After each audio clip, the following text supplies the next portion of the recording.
অবশেষে আমরা দুপুরের খাওয়া দাওয়া করতে বসলাম।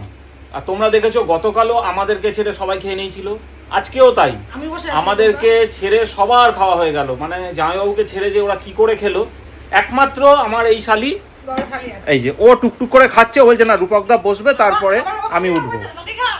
হ্যাঁ, আর সেটা আগে দিয়ে খেয়ে দিয়ে এখন সেই দেখো লিপস্টিক পরছে, টিপ পরছে, সাজুগুজু করছে বেরোবে বলে। সেজে না। আর এদিকে আমরা দুজনে কর্তাগিন্নি বসে গেলাম।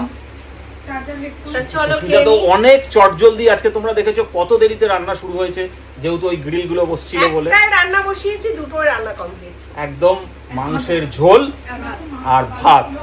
তা সবাই খুব ভালো খেয়েছে। অনেকদিন পরে সুস্মিতা এরকম একটু পাতলা টাইপের ঝোল করলো, পিকনিক পিকনিক ফিলিংস আসছে একদম। তা এই দেখো বেড়েও দিয়েছে সুন্দর করে, স্যালাড আছে সঙ্গে। তা যাই হোক, ওরা এখন একটু রেস্ট নিচ্ছে, তারপর বেরোবে। সেই ফাঁকে আমরা খাওয়া দাওয়াটা করে নিই, তারপর আবার ওদেরকে ছাড়তে যেতে হবে, মানে বাইরে পর্যন্ত। চলো আবার দেখা হচ্ছে পরের ভিডিওতে, টাটা।